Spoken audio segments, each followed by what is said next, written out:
ვენდეტა ისრაელის მუქარა და კიდევ ერთი ცხელი წერტილი, რომელმაც შესაძლოა მსოფლიო წესრიგი შეცვალოს. ეს სისხლის ხრა არა მხოლოდ უკანონო, არამედ ამორალური იყო, გათვლილი აგრესიის საშინელი დემონსტრირება. ჩვენ არ გავჩერდებით და არ დაუშვებთ რეჟიმს, რომელიც გენოციდის საფრთხე შეუქმნის ჩვენს ხალხს. გადაკვეთს თუ არა თეირანი წითელ ხაზს და ვინ შეძლებს ბირთვული საფრთხის თავიდან არიდებას. ჩორჩანას ეპიზოდი შინაგან საქმეთა ყოფილი ministris საგამოძიებო უწყებაში. ჩვენ შეთანხმებული არ გქონდა არანაირი გავიგეთ პოსტს გახდომ საგუშაგოს ჩორჩანას საგუშაგოს დადგმაზე. პროკურატურა გიორგი გახარიას მიერ განხორციელებულ ქმედებებს იძიებს.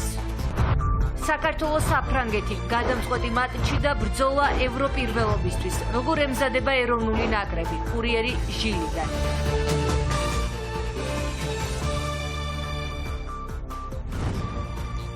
საღამოს 7-ისა ეს კურიერია 9 საათზე მე იზი ბურნაძე ვარ ვაჯამებ დღის და კვირის მნიშვნელოვან სიახლეებს.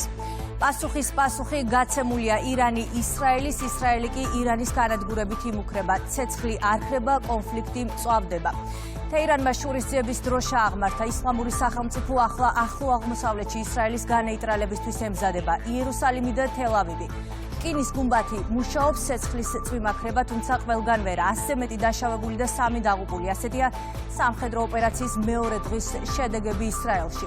ცახალი აღმავა ლომსკ ანაგზობს. მიზანშია ისლამური სახელმწიფოს სამხედრო ობიექტები, ატომური ელექტროსადგურები, ურანის გამამდიდრებელი სამეცნიერო ცენტრები და გენერალიტეტი.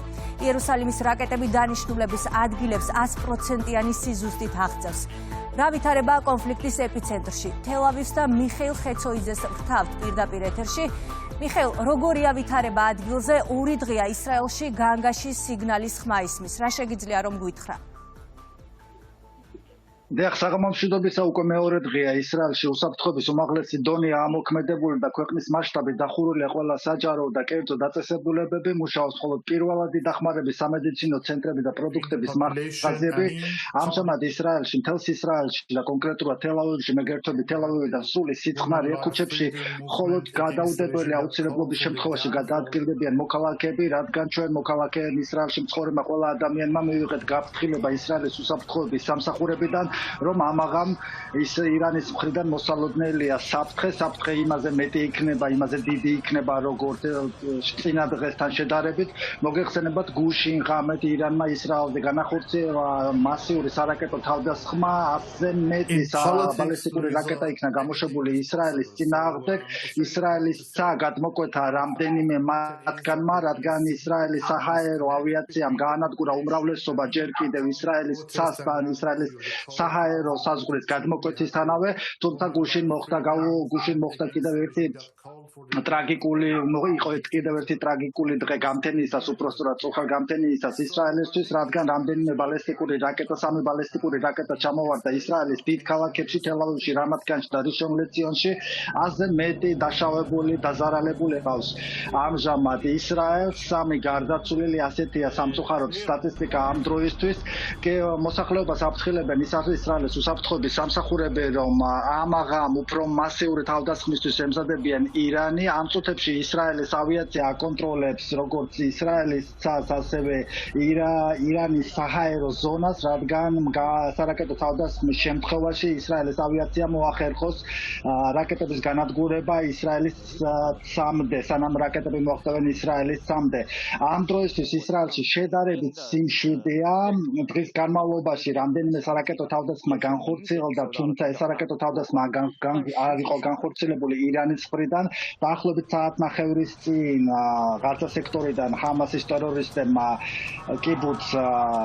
ერთ-ერთ კიბუცზე მიიტანეს სარაკეტო, გამოუშვეს რაკეტა ერთ-ერთ კიბუცთან, რაკეტის ნამსხვრევები ჩამოვარდა, უпростоრად არ არიან დაზარალებულები. დღეს დილით ჩრდილოეთიდან ლიბანის მხრიდან ისრაელის წინააღმდეგ გამოსვლილი რაკეტის ნამსხვრევები ჩამოვარდა კირიათ შმონეში, არც ამ შემთხვევაში არიან დაზარალებულები, თუმცა მოსახლეობა სრულად არის მობილიზებული ამ ღამისთვის. დაახლოებით 1 საათში უკვე ისრაელელები დაიწყებენ ნელ-ნელა თავშესაფრებში გადასვლას, რადგან როგორც ისრაელის უსაფრთხოების სამსახურებმა SMS-ების და შეტყობინების სახით მოქალაქეებს მიაწოდეს ინფორმაცია, ეს ღამე შეიძლება იყოს რთული და ერთადერთი გამოსავალი და რჩევა, რაც ომის კაბინეტს, ბენიამინ ნეთანიაჰუს მინისტრებს და გუნდს აქვს მოქალაქეების მიმართ არის ასეთი, რომ საჰაერო განგაში სიგნალის ჩართვის თანავე მოქალაქეები უნდა გადავიდნენ თავშესაფრებში. შეგახსენებთ, რომ გუშინ ღამით ისრაელზე ირანის მხრიდან განხორციელებულ თავდასხმას იწვევდა 3 ადამიანი, 3 ადამიანი საჰაერო განგაში სიგნალის ჩართვის დროს ისინი არ იმყოფებოდნენ თავშესაფრებში, მათი ოჯახის წევრები, რომლებმაც არ დატოვეს თავშესაფრები, გადარჩნენ. სამწუხაროდ 3 ადამიანი გარდაიცვალა. რაც შეეხება დაზარალებულებს, როგორც უკვე გითხარით, მათი რაოდენობა 100-ს აღემატება. ბოლო ინფორმაციით, რომელიც მე გადავამოწმე ჯანდაცვის სამინისტროსთან, 56 ადამიანი აგრძელებს სამედიცინო მკურნალობას სამედიცინო ცენტრებში. დაზარალებულთა უმრავლესობა უკვე გაწერეს საავადმყოფოებიდან. რაც შეეხება იმ დაზარალებულ რაიონებს და ქალაქებს და სახლებს, რომლებიც გუშინ ირანის არაკეტო თავდასხმების შედეგად განადგურდა და დაზარალდა, მათი უმრავლესობა გადანაწილებულია სხვადასხვა ქვეყნის მასშტაბით სასტუმროებში და უსაფრთხო ადგილებში.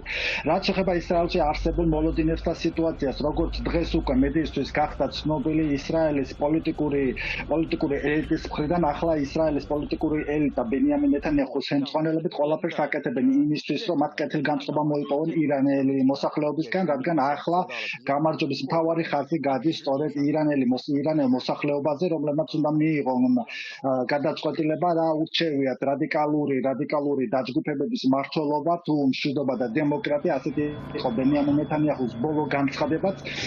ისრაელის პრემიერ-მინისტრმა განაცხადა, რომ ახლა ისრაელის ბომბდამშენები სრულად ვერ აკონტროლებენ, მაგრამ დაახლოებით 70% აკონტროლებს ირანის საჰაერო სივრცეს. ამაღამ არის მოსალოდნელი, რომ ისრაელმა შესაძლოა სარაკეტო თავდასხმები განახორციელოს ირანის დედაქალაქზეც. ბოლო გაფრთხილება ბენიამინ ნეთანიაჰუმ უკვე გაუგზავნა ირანის რეჟიმს. ახლა ყველაფერი დამოკიდებულია იმაზე, თუ როგორი სახის თავდასხმას განახორციელებს ირანი. ისრაელმა წამზომი უკვე ჩაართო. ბენიამინ ნეთანიაჰუს იმედი აქვს, რომ ირანული რეჟიმი გონს მოიგება ძალიან მალე და ისინი არ განახორციელებენ ამაღამ, ისე როგორც წინაღამით ირანული რაკეტები ძირითადად სამიზნე მშვიდობიანი მოსახლეობა იყო, თუ ისრაელის ავიაცია უყავს სტრატეგიულ სამხედრო ობიექტებს და სამხედრო ინფრასტრუქტურას ირანში. სამწუხაროდ ირანული რაკეტების სამიზნე მშვიდობიანი მოსახლეობაა ისრაელში. ამ წუთებში, როგორც გითხარით, ისრაელში სრულიად სიმშვიდეა, თუმცა მოსახლეობას აქვს მოლოდინი და ჩვენ მივიღეთ უსაფრთხოების სამსახურებიდან გაფრთხილება, რომ რამდენიმე საათში ჩვენ ნელ-ნელა უკვე გადავართ მიწისქვეშა თავშესაფრებში, რადგან ამაღამ ირანის მხრიდან არის მოსალოდნელი მაღალი საფრთხე. მადლობა მიხეილ, მშვიდობიანი ღამე ისრაელს. მიხეილ ხეცოიძემ მოგვაწოდა თელ-ავივიდან ბოლო ცნობები. ახლო აღმოსავლეთში ომის ახალმა კერამ მსოფლიო ბირთვული საფრთხის წინაშე დააყენა. ირანი პასუხისმგებლობას ისრაელთან ერთად ამერიკის შეერთებულ შტატებს აკისრებს. თეირანი ვენდეტისთვის ემზადება, თუ ვაშინგტონი და ლონდონი და პარიზი იერუსალიმის დაცვას შეეცდებიან, ახლო აღმოსავლეთის საპასუხო ზომებს მიიღებს. ირანი დასავლეთის სამხედრო ბაზების განადგურებით იმუქრება. ვინ წავა დათმობაზე და ვინ შექმნის მოლაპარაკების პირველ პლატფორმას. კითხვებად რჩება, მშვიდობის კონტურები კი ჯერ არ ჩანს.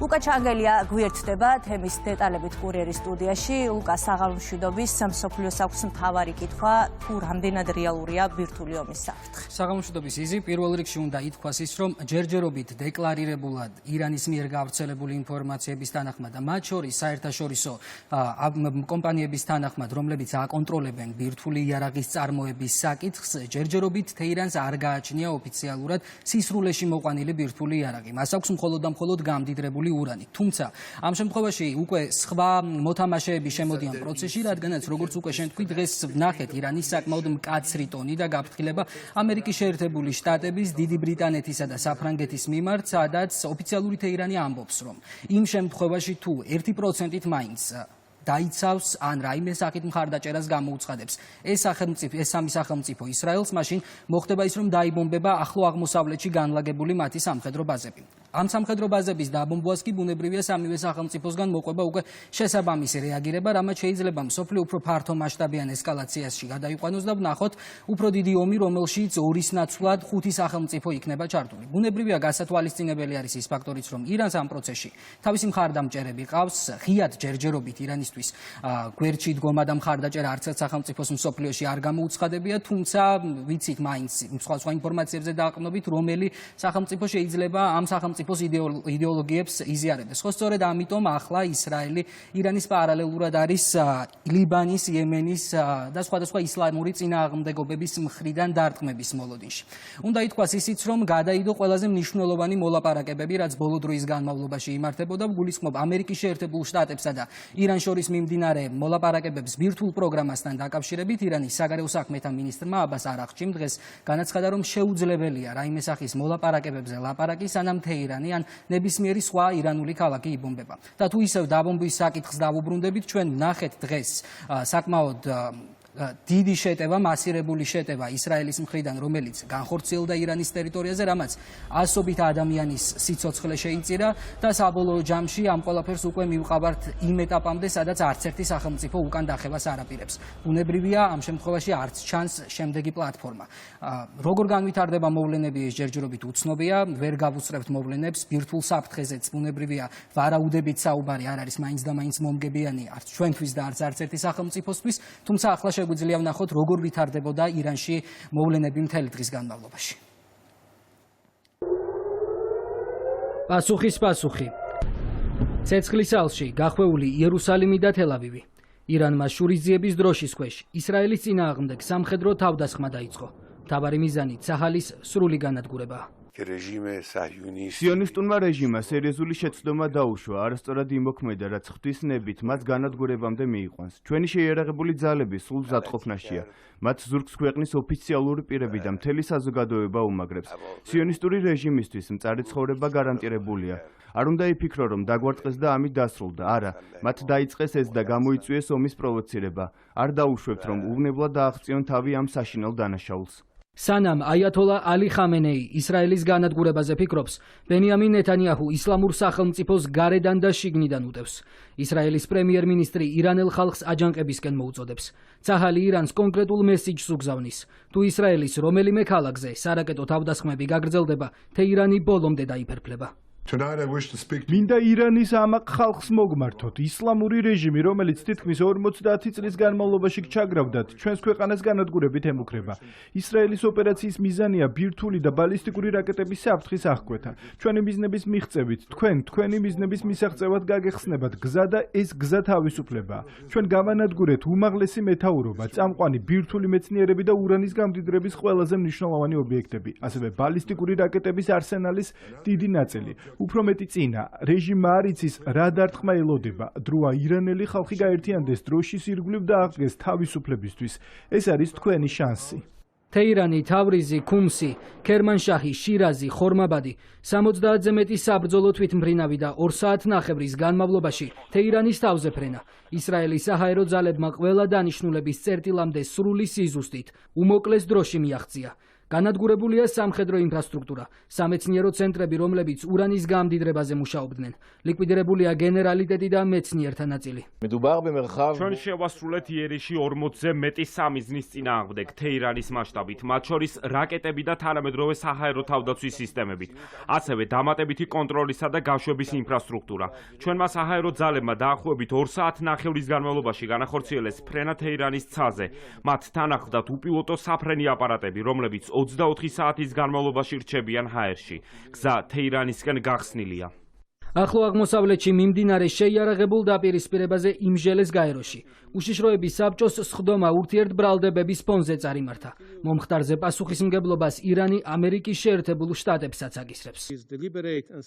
ეს სისხლის ხრა არა მხოლოდ უკანონო, არამედ ამორალური იყო. გათვლილი აგრესიის საშინელი დემონსტრირება. ეს სახელმწიფო ტერორიზმის, საერთაშორისო სამართლის დარღვევის ცხადი სურათია. მათ ვინც ამ რეჟიმს უჭერს მხარს, განსაკუთრებით ამერიკის შეერთებული შტატების მეთაურობით, უნდა აღიარონ, რომ საშინელი დანაშაულის დაგეგმვის ხელშემწყობები არიან და სრულად იზიარებენ პასუხისმგებლობას შედეგებზე.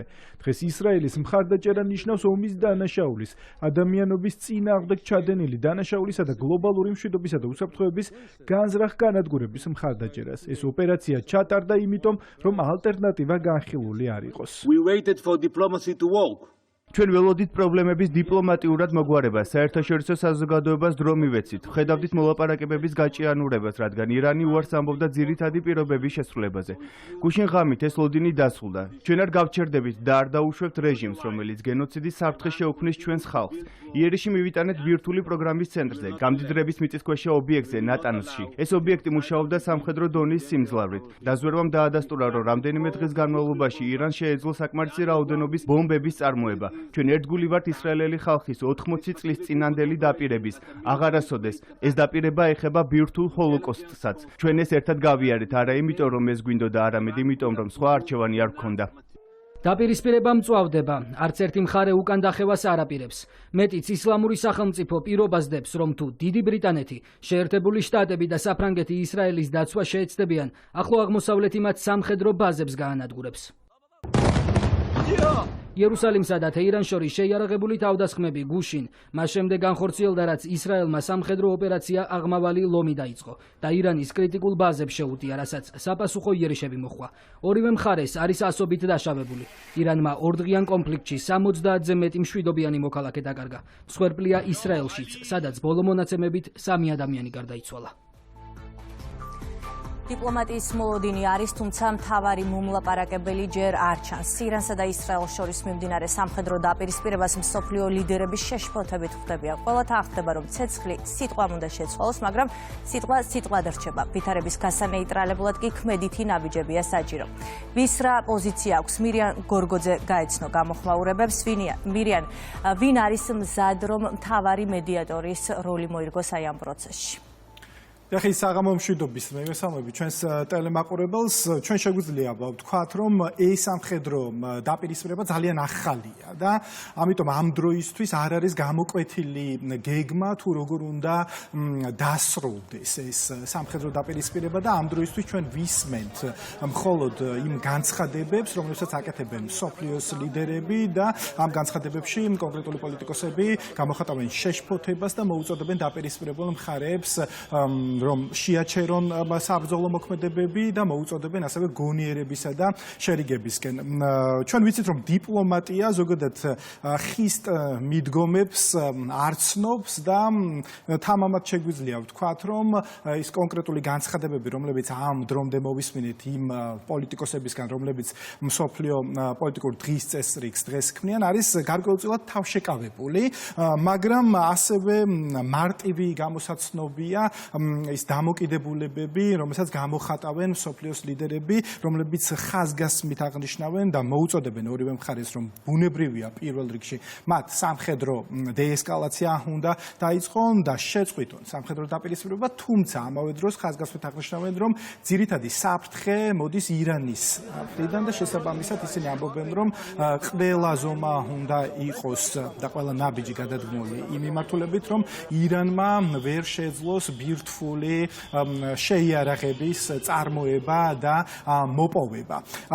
სხვათა შორის, როდესაც ჩვენ საუბრობთ ბირთვულ შეიარაღებაზე, ეს არის ამ სამხედრო დაპირისპირების ერთ-ერთი მთავარი მიზეზი, როგორც ვიცით, ისრაელმა ირანზე თავდასხმა სწორედ თავდაცვის მიზნებით ახსნა და განაცხადა, რომ ეს სამხედრო ოპერაცია არ დასრულდება იქამდე, ვიდრე მთავარი მიზანი, ამ შემთხვევაში ისრაელის მხარის მთავარი მიზანი არ იქნება მიღწეული, რომ თეირანმა ვერ უნდა მოახერხოს გამანადგურებელი ბირთვული იარაღის შექმნა. 13 ივნისის გამთენიისას დაწყებულმა შესაბამისად ისრაელის სამხედრო ოპერაციამ მიზანში ამოიღო სწორედ ირანის ბირთვული ინფრასტრუქტურა, ბალისტიკური რაკეტების ქარხნები, სამხედრო ბაზები და ზოგადად სამხედრო ინფრასტრუქტურა, სადაც ძირითადად ირანის მხარე ურანის გამდიდრებაზე მუშაობდა და როგორც ვიცით, ასევე სამიზნეებს შორის იყო სამხედრო ინფრასტრუქტურასთან ერთად ასევე ცოცხალი ძალას და ვიცით, რომ დაახლოებით 2 ათეულამდე ძალიან დიდი მაღალჩინოსანი, სამხედრო მაღალჩინოსანი არის დაღუპული მას შემდეგ, რაც დაიწყო უკვე ისრაელმა ეს სამხედრო ოპერაცია. როდესაც ასევე ბირთვულ შეიარაღებაზე ვსაუბრობთ, მნიშვნელოვანია ვისაუბროთ ამერიკის შეერთებული შტატებისა და ირანის დამოკიდებულებაზე, რადგან სწორედ ის არის ის მთავარი წითელი ხაზი, რომელიც არსებობს ამერიკის შეერთებულ შტატებსა და ირანს შორის. სხვათა შორის აღსანიშნავია, რომ სამხედრო ოპერაციის დაწყებიდან ძალიან მალე დონალდ ტრამპი, ამერიკის შეერთებული შტატების პრეზიდენტი, ესაუბრა ისრაელის პრემიერ-მინისტრს ნეთანიაჰუსთან. მან შემდეგ განაცხადა, რომ ის იყო ინფორმირებული, რომ ისრაელი სამხედრო ოპერაციის დაწყებას აპირებდა. ამერიკისთვის მნიშვნელოვანი არის, რომ ურანის ნებისმიერ დონეზე გამდიდრების შესაძლებლობა მოუსპოს ირანს, თუმცა როდესაც ამერიკის შეერთებული შტატების პოზიცია არის ღიად დაფიქსირებული, საპასუხოდ ირანი აცხადებს, რომ მას არ სჭირდება კონკრეტული ქვეყნების ნებართვა და შესაბამისად ის გააგრძელებს ურანის გამდიდრებას და ამ მიმართულებით ურანის მოპოვებას და შესაბამისად ბირთვული შეიარაღების გაფართოვებას და გაზრდას. უკვე 5 რაუნდი გაიმართა ვაშინგტონსა და თეირანს შორის ბირთვული შეთანხმების მისაღწევად. მნიშვნელოვანია, რომ ხვალ 15 ივნისს ომანში უნდა გაიმართოს შემდეგი მოლაპარაკება ბირთვული შეთანხმების მიღწევის თაობაზე, თუმცა არსებულ მოცემულობაში ძალიან დიდი კითხვის ნიშნის ქვეშ დგება. ზოგადად შედგება თუ არა ეს შეხვედრა, რადგან ირანის მხარემ დღეს უკვე განაცხადა ღიად, რომ შექმნილ მოცემულობაში, რა თქმა უნდა, აზრს კარგავს მსგავსი მოლაპარაკებების გამართვა და ბოლოს არ უნდა დაგვავიწყდეს რუსეთი, რომელიც შეგვიძლია ჩვენ თამამად ვთქვათ, რომ ირანის მოკავშირეა ამ სამხედრო დაპირისპირებაში. ირანული მხარის ინიციატივით რუსეთისა და ირანის საგარეო საქმეთა მინისტრებს შორის შედგა სატელეფონო საუბარი. ოფიციალური განცხადება გავრცელდა რუსეთის საგარეო სამინისტროს ავტორობით, სადაც ნათქვამია, რომ მოსკოვი გმობს ისრაელის სამხედრო ქმედებებს ირანის წინააღმდეგ და ასევე რუსული მხარის განმარტებით ეს არის გაეროს წესდებისა და საერთაშორისო სამართლის დარღვევა. ასევე განცხადებაში ვკითხულობთ, რომ რუსეთი მზადაა გააგრძელოს ირანის ბირთვული პროგრამის გარშემო არსებული სიტუაციის მოგვარების და ასევე ირანსა და ისრაელს შორის კონფლიქტის დეესკალაციის მცდელობაზე მუშაობა გააგრძელოს. მოკლედ, ესეთია შექმნილი ვითარება და საერთაშორისო, ასე ვთქვათ, რეზიუმე მოკლედ ამ საკითხთან და მიმდინარე სამხედრო კონფლიქტთან მიმართებაში. თუ როგორია უფრო კონკრეტულად და ვრცლად კონკრეტული პოლიტიკოსების და მსოფლიო ლიდერების გამოხმაურება მიმდინარე სამხედრო კონფლიქტთან დაკავშირებით, ჩვენს ტელემაყურებელს შეუძლია იხილოს ჩვენს მიერ მომზადებული რეპორტაჟიდან. რამდენად ახლოს არის მსოფლიო გლობალურ კონფლიქტთან. ისრაელსა და ირანს შორის სამხედრო დაპირისპირების გამო ლიდერები შეშფოთებას არ მალავენ. შიშობენ, რომ ვითარება არა მარტო რეგიონისთვის, არამედ მთელი მსოფლიოსთვის საფრთხის შემცველია. logistique et sécuritaire. მოდით ვიყოთ გულახდილები, დღევანდელი სიტუაცია მაღალი რისკის შემცველია. ვერავინ იტყვის, რომ ის კონტროლის ქვეშაა და ესკალაციის რისკები მათ შორის უკონტროლო ესკალაციის აშკარად არსებობს. მომდევნო საათები და დღეები უკიდურესად საშიშია მთელი რეგიონისთვის და მის ფარგლებს გარეთაც. რაც შეეხება რისკებს, ახლა ყველაზე უარესი აღწერას არ ვაპირებ, მაგრამ ჩვენ ყველაფრისთვის ვემზადებით და აშკარაა, რომ ირანის პასუხებიდან გამომდინარე, ასევე იმ შემთხვევაში, თუ ისრაელი გააგრძელებს ოპერაციებს ირანის ტერიტორიაზე, ჩვენ ისეთ სიტუაციაში აღმოჩნდებით, რომელთა შედეგების სრულად წარმოდგენა დღეს არავის შეუძლია. ისრაელსა და ირანს შორის დაპირისპირება რეგიონში რეგულარული ომისკენ მიექანება, რამაც შესაძლოა მთელი მსოფლიოს დესტაბილიზაცია გამოიწვიოს. მეორე მსოფლიო ომის შემდეგ ჩვენ ასე ახლოს არ ყოფილვართ გლობალურ კონფლიქტთან. ევროპამ და ამერიკის შეერთებულმა შტატებმა უნდა გააერთიანონ ძალისხმევა შემდგომი ესკალაციის შესაჩერებლად. ჯერ კიდევ არ არის გვიან. ევროპელი პოლიტიკოსებისთვის შეიარაღებული დაპირისპირების დასრულების გზა ამ შემთხვევაშიც დიპლომატია. ევროკომისიის პრეზიდენტი მიიჩნევს, რომ შექმნილ ვითარებაში დიალოგს გადამწყვეტი მნიშვნელობა აქვს. ასეთივეა კაია კალასის პოზიციაც. მაღალჩინოსანი ამბობს, რომ ირანს არ უნდა მიეცეს ბირთვული იარაღის მოპოვების უფლება. გაეროს გენერალური მდივანი კი დაპირისპირებულ მხარეებს შეჩერებისკენ მოუწოდებს. რეგიონული სტაბილურობის შენარჩუნება სასიცოცხლოდ მნიშვნელოვანია. მოვუწოდებ ყველა მხარეს იმოქმედონ მაქსიმალურად თავშეკავებით და იმუშაონ ვითარების დეესკალაციაზე. შემდგომი ესკალაციის თავიდან არიდებისთვის დიპლომატიურ ძალისხმევას გადამწყვეტი მნიშვნელობა აქვს. რეგიონში შემდგომი ესკალაციის რისკი სახიფათოდ მაღალია. დიპლომატიამ უნდა გაიმარჯვოს. ევროკავშირი ყოველთვის მკაფიოდ აცხადებდა, ირანს არასდროს არ უნდა მიეცეს ბირთვული იარაღის მოპოვების უფლება. მხოლოდ დიპლომატიას შეუძლია მიგვიყვანოს მდგრად გადაწყვეტილებამდე. ევროკავშირი მზადაა მხარი დაუჭიროს. ანტონიო გუტიერეშმა დაგმონებისმიერი სამხედრო ესკალაცია ახლო აღმოსავლეთში. გენერალური მდივანი განსაკუთრებით შეშფოთებულია ირანის ბირთვულ ობიექტებზე ისრაელის თავდასხმებით, რადგან ამჟამად ამჟამად ირანის ბირთვული პროგრამის სტატუსის შესახებ ირანსა და ამერიკის შეერთებულ შტატებს შორის მოლაპარაკებები მიმდინარეობს. გენერალურმა მდივანმა გაიხსენა გაეროს წევრი სახელმწიფოების ვალდებულება. მოქმედებდნენ გაეროს ქარტიისა და საერთაშორისო სამართლის შესაბამისად. პოლიტიკოსების მსგავსად დაპირისპირებულ მხარეებს თავშეკავებისა და გონიერებისკენ რომის პაპმაც მოუწოდა. ლეო მე-14-მ თქვა, რომ ყველა ქვეყნის მოვალეობა მსოფლიო მშვიდობის შენარჩუნებაა. ირანსა და ისრაელში სიტუაცია სერიოზულად გაუარესდა და ასეთ დელიკატურ მომენტში ვალდებულად გრძნობ თავს მტკიცედ განვაახლო მოწოდება პასუხისმგებლობისა და გონიერებისკენ.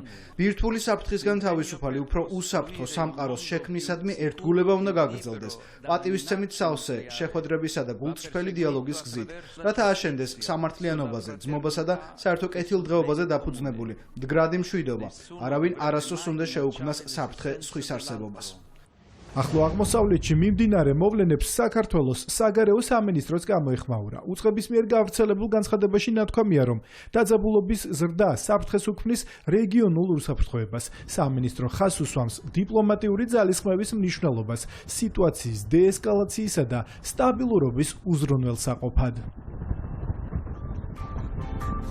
ვახტანგ გომელაური პროკურატურაში გამოკითხვაზე იმყოფებოდა. შინაგან საქმეთა ყოფილმა მინისტრმა და სახელმწიფო უსაფრთხოების სამსახურის ყოფილმა უფროსმა გამოძიების კითხვებს ჩორჩანას ეპიზოდთან დაკავშირებით უპასუხა. საქმე გიორგი გახარიას 2019 წლის აგვისტოში გაცემულ ბრძანებას ეხება, კერძოდ საოკუპაციო ხაზთან საგუშაგოს გახსნას. ამ დროს სახელმწიფო უსაფრთხოების სამსახურის უფროსი ვახტანგ გომელაური იყო, რომელიც საგუშაგოს გახსნას ეწინააღმდეგებოდა. მე რა თქმა უნდა წინააღმდეგი ვიყავ. შესვლამდე დაადასტურა, გამოსვლისას კი დააზუსტა. რატომ ეწინააღმდეგებოდა უსაფრთხოების სამსახური ჩორჩანაში საგუშაგოს გახსნას? გენერალურ პროკურატურაში სუსის ყოფილი უფროსის სტატუსით მისულმა ვახტანგ გომელაურმა გიორგი გახარიას 2019 წლის აგვისტოს გადაწყვეტილებაზე ისაუბრა და თქვა, რომ შინაგან საქმეთა მაშინდელმა მინისტრმა ქვეყანას სამხედრო ესკალაციის საფრთხის წინაშე დააყენა. გომელაურის თქმით, გახარიამ თვითნებურად იმოქმედა და გადაწყვეტილება არც სუსთან და არც სხვა შესაბამის სამსახურებთან შეათანხმა. ფაქტუმ გავიგეთ, უკვე დაიწყოს გზის რაღაც დამუშავება მე დაუკავშიროთ, ხარ ეს არ შეიძლებოდა ამის აკეთება. რატომ შეიძლება მოყოლდა ესკალაცია გახარი იქნებოდა თუ ახო გომელაური თუ ვიც იქნებოდა, უნდა შეეთანხმებინა კიდევ ხალხს უსაფრთხოების სამსახურთან, შემდეგ ერთობლივი ინფორმაცია დამუშავებული აწუხებულიყო პრემიერ-მინისტრთა, შემდეგ უკვე დახვევებარებინ ევროკავშირის სადამკვირვებლო მისია, დღეს ასობით გექცრობით ტყე დავკარგეთ, საძოვრები დაკარგა იმ ხალხმა და ჩადით და კითხეთ რა საფრთხეა და ეს იყო ყველაზე პატარა საფრთხე რაც შეიძლება მოყოლოდა. შეიძლება რომ ომის წინაშე დამდგარიყავით, მე რას მქონდა მოსილება რაც აქვს უსაფრთხოების სამსახურის უფროს, ინფორმირება ეს მე ყველაფერი გავაკეთე. ალბათ თვითონ რა თქოს ეგ რა მიზანი ქონდა. რა მიზანს ემსახურებოდა საოკუპაციო ხაზთან საგუშაგოს გახსნა, ამას რამდენიმე მუხლით დაწყებული გამოძიება დაადგენს, რომლის შესწავლის ერთ-ერთი საგანიც სწორედ ჩორჩანას ეპიზოდია. განცხადება გენერალურმა პროკურატურამ საგამოძიებო უწყებაში ვახტანგ გომელაურის მისვლიდან მალევე გაავრცელა. საქართველოს პროკურატურაში მიმდინარეობს გამოძიება საბოტაჟის დამამძიმებელ გარემოებაში საბოტაჟის მცდელობის, უცხოეთის ორგანიზაციისთვის და უცხოეთის კონტროლს დაქვემდებარებული ორგანიზაციისთვის მტრულ საქმიანობაში დახმარების და საქართველოს კონსტიტუციური წყობილების და ეროვნული უშიშროების საფუძვლების წინააღმდეგ მიმართული საქმიანობისთვის ფინანსების მობილიზების ფაქტზე. საქართველოს სისხლის სამართლის კოდექსის 318 მუხლის პირველი ნაწილით 318, 319 და 321 პრიმა მუხლებით. მიმდინარე გამოძიების ფარგლებში სხვა საკითხებთან ერთად შესწავლის საგანს წარმოადგენს 2019 წლის 24 აგვისტოს სოფელ ჩორჩანასთან საოკუპაციო ხაზის გასწვრივ საქართველოს შინაგან საქმეთა ყოფილი მინისტრის გიორგი გახარიას მიერ განხორციელებული ქმედება. მიმდინარე გამოძიების ფარგლებში მოწმის სახით დაბარებულ იქნა ვახტანგ გომელაური, რომელიც 2019 წლის აგვისტოს მდგომარეობით იკავებდა საქართველოს სახელმწიფო უსაფრთხოების სამსახურის უფროსის პოზიციას. საზოგადოებას შევახსენებთ, რომ ჩორჩანას საგუშაგოსთან დაკავშირებული საეჭვო გარემოებების შესწავლა ასევე მიმდინარეობს საქართველოს პარლამენტის დროებითი საგამოძიებო კომისიის ფორმატში, სადაც განმარტების მისაცემად იმყოფებოდა საქართველოს ყოფილი პრემიერ-მინისტრი გიორგი გახარია. სუცი რა ღმერთია, განსხვავებული აზრი არ შეიძლება არსებობდეს? საგამოძიებო კომისიის ხდომაზე მისული გახარია თავადაც ადასტურებდა, რომ სახელმწიფო უსაფრთხოების სამსახურის პოზიციისგან განსხვავებულად იმოქმედა. თუმცა იქვე ამტკიცებდა, რომ მის გადაწყვეტილებას რისკები არ მოჰყოლია. საპირისპიროს აცხადებენ ადგილობრივები, რომლებიც იხსენებენ ამბობენ, რომ 2019 წლის გადაწყვეტილების საპასუხოდ საოკუპაციო ძალებმა ადგილზე ერთდროულად რამდენიმე საგუშაგო ჩადგეს და მას შემდეგ ვეღარ სარგებლობენ ჩორჩანა-წნელისის ტერიტორიაზე არსებული ტყით. საოკუპაციო ხაზთან განვითარებულ მოვლენებზე სოფელ ჩორჩანას ერთ-ერთმა მკვიდრმა საგამოძიებო კომისიის ხდომაზე ისაუბრა. ჩვენებმა რო საგუშაგო გააკეთეს, იმის მერე ამათმა შემოიწიეს კილომეტრ-ნახევარი, ეს მდინარეც გადმოლახეს და მანამდე ამ ტყით სარგებლობდით სოფელი. ახლა ვერანაირად ვეღარ შევდივართ იქ, ყველანაირი აკრძალულია, ერთსა ისიც კი უთხრეს წყებს, რომ რუსმა სალდატმა რომ 200 მეტრზე არ მომიახუტო თუ გესვლიო. არავის არაფერი არ უსვრია. და ტყე დღეს არის საქართველოს კონტროლირებად ტერიტორიაზე. მივიღეთ ის, რაც ჰქონდა მიზანი. საოკუპაციო ხაზი რუქაზეც და მიწაზეც არის ზუსტად იქ, სადაც იყო. ეს არ არის სიმართლე. გიორგი გახარიას და მის თანაგუნდელებს დღეს ჩორჩანას საკითხზე კომენტარი არ გაუკეთებიათ. უმრავლესობაში კი აცხადებენ, რომ შინაგან საქმეთა ყოფილი მინისტრის გადაწყვეტილების შედეგების გარდა დამატებით ეჭვებს იწვევს ის, თუ რატომ იმოქმედა გახარიამ თვითნებურად სუსის წინააღმდეგობის მიუხედავად. ასაკურველია საგუშაგო ამ შემთხვევაში არის პოზიცია, ძალოვანი სტრუქტურის პოზიცია, რომელსაც ოკუპანტი აუცილებლად დაუპირისპირებს თავის შესაბამის ქმედებას და ეს არ არის მხოლოდ საგუშაგოს გადმოტანა, დამატებითი ტერიტორიების მითვისება. ეს არის კიდევ ერთი საგანგებოდ მნიშვნელოვანი მძიმე თემა, რაც უკავშირდება ახალგორის სრულ ჩაკეტვას. იქიდან ქართული მოსახლეობის ამოძირკვას. ეჭვს რასაკურველი ის ფაქტიც იწვევს, რომ ეს მოქმედებები წინასწარ არ ყოფილა განხილული. 2019 წლის აგვისტო სოფელ ჩორჩანაში საგუშაგოს გახსნა პროკურატურის გარდა პარლამენტის საგამოძიებო კომისიის შესწავლის საგანიცაა. ოპოზიციის დილემა ყოფნა არ ყოფნა შორის ვინ უღალატებს ნათქვამს და ვინ ჩაწერს საკუთარ პარტიულ ნომერს საარჩევნო ბიულეტენში. ოპოზიციურ ველზე ერთობა ვერც ამ საკითხის გარშემო შედგა. ხაზარაძე ჯაფარიძის გუნდმა პროცესში მონაწილეობა არ გამორიცხა, კრიტიკის შემდეგ კი კოლეგები საკითხის გადასაწყვეტად მოლაპარაკების მაგიდასთან არაერთხელ მიიწვია. შეხვედრებმა ჯერჯერობით ვერაფერი შეცვალა, ყოფილი და მოქმედი ნაციონალები ხაზარაძე ჯაფარიძის სტრატეგიას ღალატად აფასებენ. ოპოზიცია პოზიციებზე ვერ თანხმდება, მართველი გუნდი კი მორიგი გამარჯვებისთვის მზად არის. სახელმწიფო პარტია დარწმუნებულია, რომ ოპონენტების კონფიგურაციის მიუხედავად საზოგადოება არჩევანს მათ სასარგებლოდ გააკეთებს. ეს არის ისეთი კატეგორიის არჩევნები, სადაც ვიწრო პარტიული ინტერესი არის გამორიცხული. პოლიტიკაში რომ გამორიცხული არაფერია, ლელოს ლიდერებს, კოლეგა ოპოზიციონერებმა მას შემდეგ შეახსენეს, რაც ხაზარაძე ჯაფარიძის გუნდმა არჩევნებში მონაწილეობასთან დაკავშირებით ღია მინიშნებები გააკეთა. ძლიერ საქართველოში ამბობენ, რომ პოლიტიკურ ბრძოლაში ერთ-ერთი მთავარი იარაღი არჩევნებია, თუმცა მონაწილეობა არ მონაწილეობის საკითხზე დისკუსია მრგვალ მაგიდასთან უნდა გაგრძელდეს. ახლა განიხილება არგუმენტები ორივე მიმართულებით, როგორც არ მონაწილეობის, ასევე მონაწილეობის მხარეს. აუცილებელი არის დისკუსია და აუცილებელია პოლიტიკური გადაწყვეტილებების მიღება პოლიტიკურ მაგიდასთან და არა სოციალურ ქსელში გამოქვეყნებული სტატუსებით, იმ ტერმინოლოგიით, რომელსაც სამწუხაროდ ზოგიერთი მათგანი იყენებს. ლელომ და რამდენიმე სხვა პარტიამ ისე წარმართა საარჩევნო პერიოდი, რომ ფაქტობრივად უხერხულის კი გახდა ეხლა არჩევნებში მონაწილეობა მათთვის. შეცვლილი პოზიციის გამო ხაზარაძის ლელოს ნაციონალური მოძრაობის და კოალიცია ცვლილებებისთვის წევრების გარდა აკრიტიკებენ გირჩიც.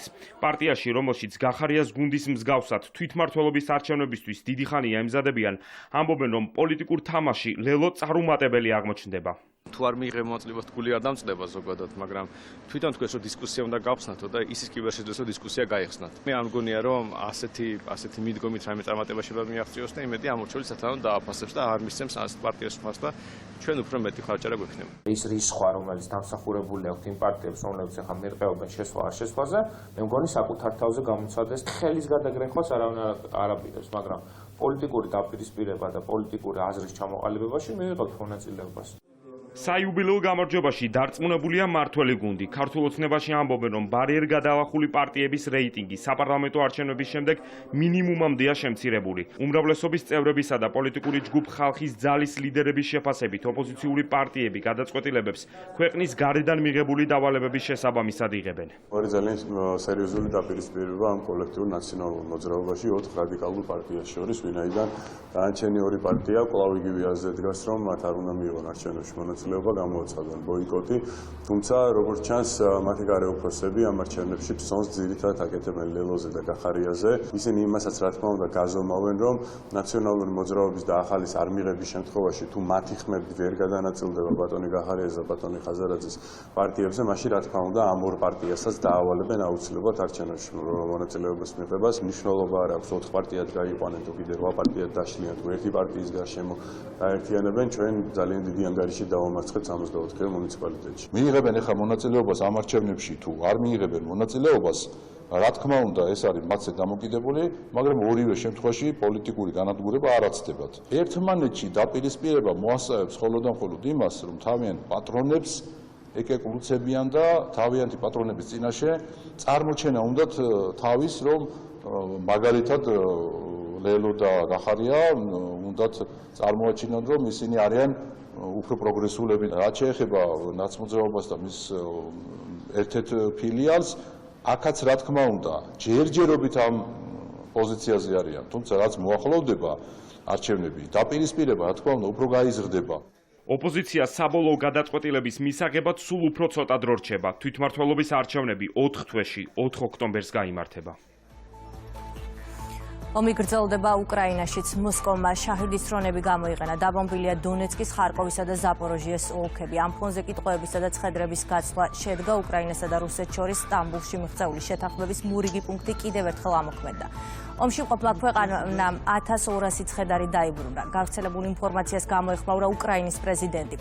ვოლოდიმირ ზელენსკის განცხადებით, ბევრი მათგანი, რომელიც დღეს უკრაინაში დაბრუნდა, ტყვეობაში 2022 წლიდან იყო. ზელენსკი ისევ დარწმუნებულია, რომ მოსკოვს ომის დასრულება არ სურს და ვლადიმერ პუტინი მთავარ მედიატორს დონალდ ტრამპსაც მოატყუებს. ვფიქრობ, რომ პუტინს არ სურს ომის დასრულება და საბოლოოდ ის ტრამპს მოატყუებს. თქვენ ამას დაინახავთ ყველა მთელი მსოფლიო. ის ასეთი ადამიანია. ის მზადაა გარკვეული ნაბიჯებისთვის, დეესკალაციისთვის, მხოლოდ იმ შემთხვევაში თუ ძლიერი ზეწოლის ქვეშ იქნება. სხვა გზა არ არსებობს. იმერეთის რეგიონში მასშტაბური სამშენებლო სარეაბილიტაციო სამუშაოები გრძელდება. ინფრასტრუქტურული პროექტები, საგანმანათლებლო დაწესებულებების, საგზაო ინფრასტრუქტურისა და წყალმომარაგების ქსელების მშენებლობა განახლებას მოიცავს. რეგიონში სკოლამდელი დაწესებულებების თანამედროვე სტანდარტების შესაბამისად მოსაწყობად 60 მილიონი ლარი იხარჯება. მიმდინარე სამუშაოებს ინფრასტრუქტურის მინისტრი ადგილზე გაეცნო. რევაზ სოხაძე ადგილობრივებსაც შეხვდა და მათი საჭიროებების შესახებ ინფორმაცია მოისმინა. სამივე ქალაქს ეკნება სტაბილური უწყვეტი წყალმომარაგება. ვანი ბაღდათი სამტრედია. იმერეთის რეგიონში ათასობით ადგილობრივი მალე 24 საათიანი წყალმომარაგებით ისარგებლებს. სათავე და გამწმენდი ნაგებობების სარეაბილიტაციო სამუშაოები უკვე მიმდინარეობს. ეწყობა წყალარინებისა და სანიაღვრე ქსელები. მიმდინარე პროექტის ფარგლებში მოხდება როგორც წყალარინების სისტემების სრული მშენებლობა, ასევე წყალმომარაგების სისტემების რეაბილიტაცია, მშენებლობა, სათავე ნაგებობების რეაბილიტაცია, მაგისტრალური და შიდა გამანაწილებელი ქსელის მშენებლობა, ასევე რაც ძალიან მნიშვნელოვანი არის თითოეული მომხმარებლის ინდივიდუალური გამრიცხველიანება. ინფრასტრუქტურული პროექტები იმერეთში სკოლებისა და ბაღების განახლებასაც მოიცავს. ამ დროისთვის რეგიონში 13 საბავშვო ბაღის მშენებლობა რეაბილიტაცია მიმდინარეობს.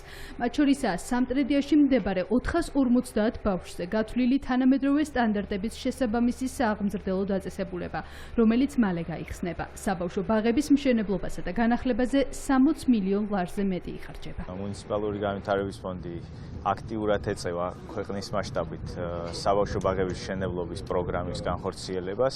ამჟამად ჩვენ ვიმყოფებით სამტრედიაში, სადაც მოვინახულეთ მიმდინარე მშენებლობა, რომელიც 450 აღსაძელზეა გათვლილი. დავათვალიერეთ, მონიტორინგი ჩავატარეთ.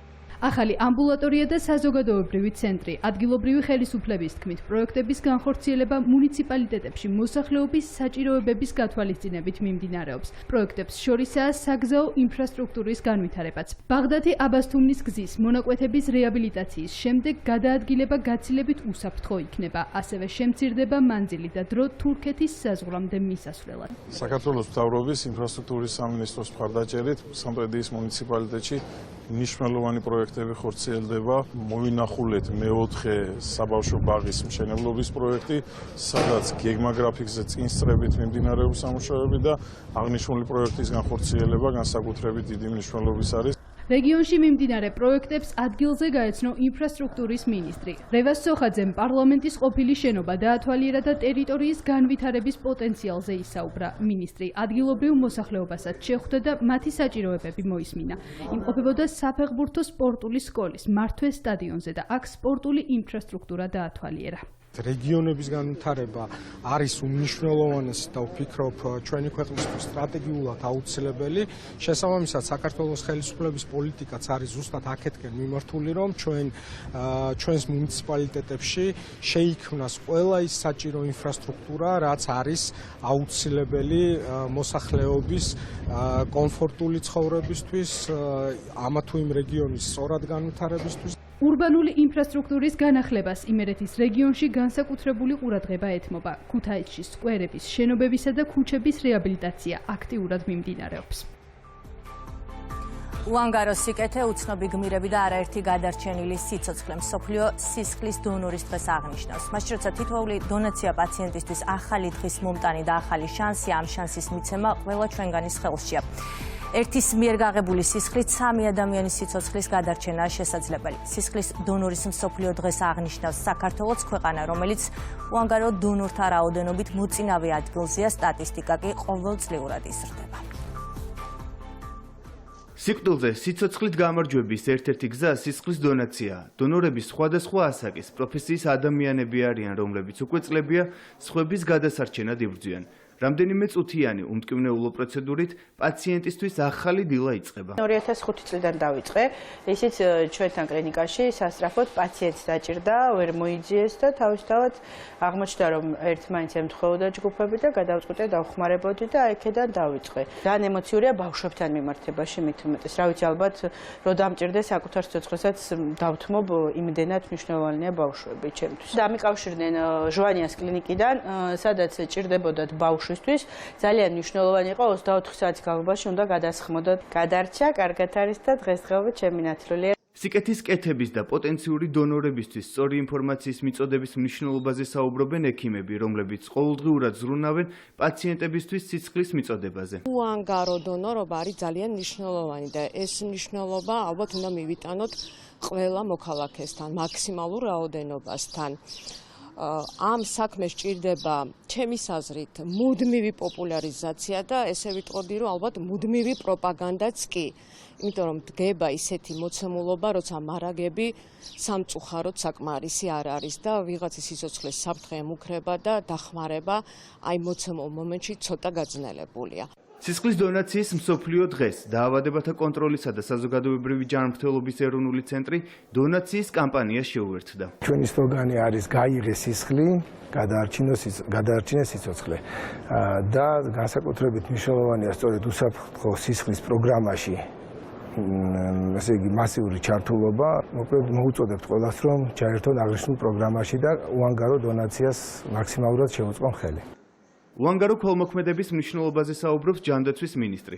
მიხეილ სარჯველაძე ამბობს, რომ პაციენტებისთვის გადაუდებელი სამედიცინო დახმარების მიწოდებაში თითოეული დონორის მონაწილეობა ფასდაუდებელია. ეს მართლაც უმნიშვნელოვანესი საქმეა და თითოეული წევრი საზოგადოებისა, რა თქმა უნდა, პატივით უნდა ეპყრობოდეს სხვა ადამიანს, რომელმაც სხვა ადამიანის გადასარჩენად სისხლი გაიღო უანგარო დონაციის გზით. ყველას მინდა მოუწოდო აქვე, რომ ეს იმდენად მნიშვნელოვანი, იმდენად კეთილშობილური საქციელია, რომ ყველას, ვისაც ამის შესაძლებლობა გვაქვს, ყველამ რა თქმა უნდა უანგარო დონაციის გზით რამენაირად უნდა შევეხიდოთ იმ საქმეს, რასაც ქვია ურგენტული სამედიცინო სერვისის მიწოდება. სისხლის უანგარო დონორის მსოფლიო დღე ჯანმრთელობის მსოფლიო ორგანიზაციის მიერ 2004 წელს დაარსდა და ყოველწლიურად აღინიშნება. ეროვნული ნაკრები მწვანე შუქის მოლოდინში სლოვაკეთში მიმდინარე ევროპის ჩემპიონატზე წარმატებული სტარტი უკვე აღებულია. ქართველი ფეხბურთელები პოლონეთთან 94 წუთზე მოპოვებული გამარჯვების შემდეგ ჯგუფის ლიდერის რანგში დღეს ჩემპიონატის ერთ-ერთ ფავორიტ საფრანგეთის ნაკრებს დაუპირისპირდებიან და გამარჯვების შემთხვევაში ევროპირველობის მეოთხედფინალის საგზურს მოიპოვებენ. შეხვედრის დაწყებამდე კი საათზე ოდნავ მეტი რჩება. ტრადიციულად კურიერი და ლაშა დვალიშვილია სპორტული დღის წესრიგის თანამონაწილე. სწორედ ის გვერდება პირდაპირ ეთერში. ლაშა, როგორია თამაშის წინ გუნდის განწყობა? ბოდის ვიხდი, ცოტა პრობლემები გვაქვს და ანუ აკრძალული გვაქვს აი ხა ამ წამს მიიღეს გადაწყვეტილება რომ ჩართვა ვერ განვახორციელოთ, ამიტომ ბოდის გიხდით, იმიტომ რომ საათი 15 წუთი რჩება თამაშამდე და შესაბამისად არ გვეძლევა უფლება დანარჩენი უცებ ვიტყვი რომ ყველაფერი გუნდში რაც თავარია წყობშია, ყველაფერი კარგად არის და შესაბამისად ბიჭები მზად არიან იმისთვის რომ დღეს შეძლონ საფრანგეთის ნაკრების დამარცხება. ნუ რა გამოვა, არ ვიცი, ზუსტად მე ბოდის უხდი ტელემაყურებელს აი ამ ტექნიკური ხარვეზისთვის და შესაბამისად მოგვიწევს ჩართვის გაჩერება, ბოდის გიხდით და წარმატებას უსურვებს საქართველოს ნაკრებს. მადლობა ლაშა, შენი ჩართვა ვრცელი ვერ გამოვიდა, თუმცა გამოვა გამარჯობა წარმატებები ჩვენს ფეხბურთელებს და ბოლოს ჯორჯიანი Airways-ი განცხადებას აქვეყნებს, სადაც ვკითხულობთ, რომ ავიაკომპანია ყველა რეისს განრიგის მიხედვით ასრულებს თბილისი, თელ-ავივი, თბილისის მიმართულების გარდა. თელ-ავივის მიმართულებით დაგეგმილი რეისები უსაფრთხოებიდან გამომდინარე 16 ივნისის საღამომდე გაუქმებულია. სხვა მიმართულებებით დაგეგმილი ყველა რეისი კი შეუფერხებლად სრულდება, ნათქვამია განცხადებაში. სოფლიოში ცნობილი ქართველი ბანის დაბრუნება ქართულ სცენაზე 6 წლის შემდეგ გიორგი ანდღულაძემ ჯუზეპე ვერდის ოპერიდან არია თბილისის ოპერისა და ბალეტის სცენაზე საერთაშორისო მუსიკალური ფესტივალის ფარგლებში შეასრულა. სიმღერა ჯერ კიდევ 6 წლის ასაკში დაიწყო, მოგვიანებით კი საოპერო კარიერა იტალიაში განაგრძო. ქართველი ბანის გზა ევროპულ საოპერო სცენამდე და საერთაშორისო აღიარებამდე.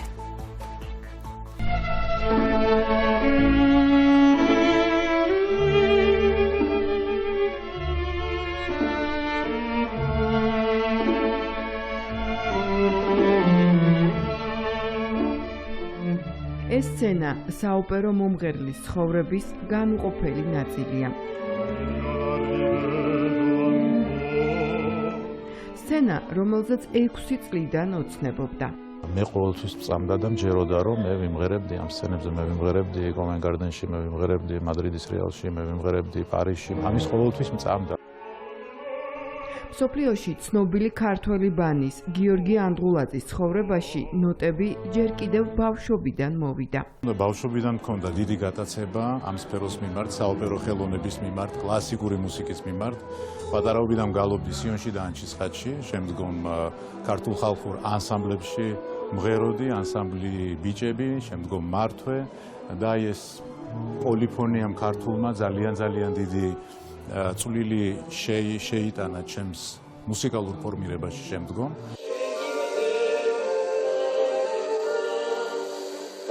სწავლობდა კონსერვატორიაში, საგუნდო სადირიჟორო განხრით. მაშინ არავინ იცოდა, რომ ბიჭი, რომელსაც მუსიკალური სასწავლებლიდან გაცდენების გამო გარიცხავდნენ, მალე მსოფლიო საოპერო სცენებს დაიპყრობდა და საქართველოს ყველას გააცნობდა.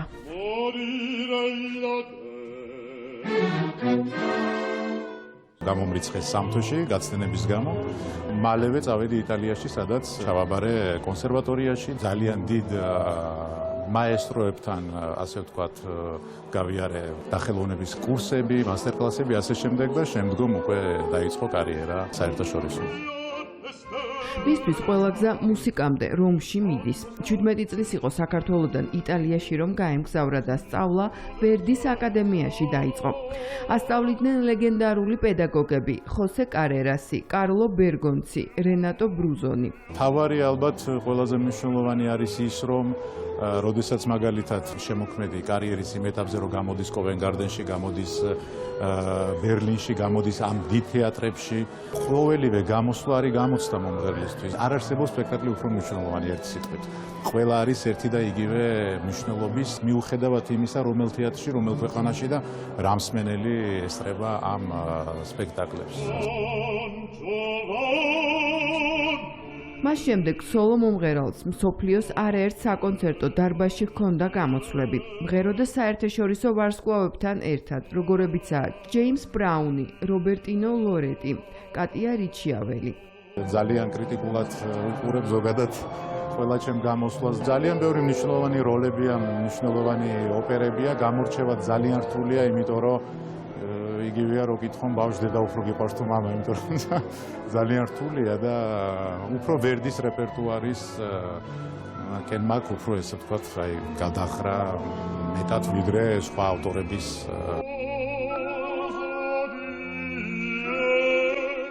ბანის რეპერტუარში შედის ტრადიციული ქართული და ნეაპოლიტანური სიმღერები. მას ნიჭმა მრავალფეროვანმა ინტერპრეტაციებმა არაერთი ჯილდო და წარმატება მოუტანა საერთაშორისო კონკურსებსა და ფესტივალებში.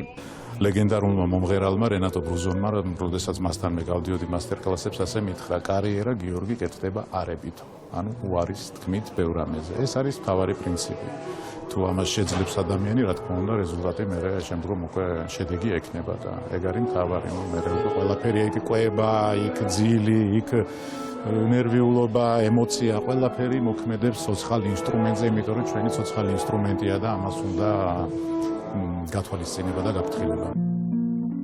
ქართული ბანის გზა ევროპულ საოპერო სცენამდე მარტივი არ ყოფილა. ამ ემოციებსა და განცდებს კულისებში ტოვებს. ქართული სამწუხაროდ ბევრი არ მაქვს ნამღერი, მხოლოდ დაისი შევასრულე ბელინის თეატრში, როცა ჩვენი ოპერის წარდგენა მოხდა ბელინის თეატრის მიერ. მაშინ მიმღერე ცანგალას პარტია და არია შევასრულე ქართულ ენაზე. ეს იყო უდიდესი ემოცია, იმიტომ რომ ოპერა იყო იტალიურად და მხოლოდ არია მიმღერე ქართულ ენაზე და ჩვენი ქართველი მსმენელი, რომელიც ესწრებოდა ბელინის თეატრში და რა თქმა უნდა სისხლი მღერის მაგ მომენტში სხვა შეგრძნება აბსოლუტურად. იმედია ვიმღერებ ქართულ ნაწარმოებებსაც მომავალში. ქართულ საოპერო სცენას 6 წლის შემდეგ დაუბრუნდა. სცენა არის მომღერლის რინგი და რაც შეიძლება მეტი დრო უნდა გაატაროს სცენაზე.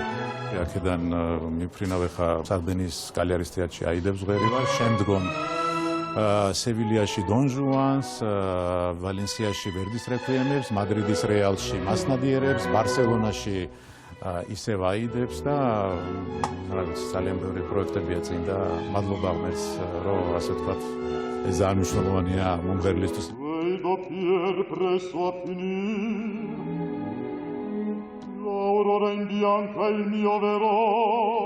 ჯუზეპე ვერდის ოპერიდან დონ კარლოსი მეფე ფილიპეს არია ქართველმა ბანმა ქართულ სცენაზე შეასრულა.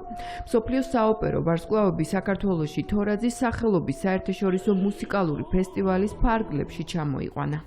ძალიან დიდი სიხარული და ემოცია აქვს ჩემთვის, ჩემი მსმენელისთვის და ქართველებისთვის სიმღერა რაც მთავარია. ჩვენ გვყავს ძალიან კომპეტენტური მაყურებელი, რომელიც საუკუნეა ფაქტიურად ამ ტრადიციის თაყვანისმცემელია. ჩვენ გარკვეულწილად ელჩები ვართ ჩვენი ქვეყნის და ჩვენ ქვეყანას წარმოვადგენთ მსოფლიოს ყველა მნიშვნელოვან დედაქალაქში. საუბრობს ქართველი მსმენელის გამორჩეულ გემოვნებაზე და სჯერა, რომ აქ ამ სცენაზე თავის სამშობლოში ყოველთვის ისე ელოდებიან, როგორც არსა და არასდროს მსოფლიოს არც ერთ საოპერო სცენაზე. ასეთ იყო კურიერი 9 საათზე, დარჩით რუსთავი 2-ზე, წინ გეოდებათ სერიალი მეხოდამარო. ნახვამდის.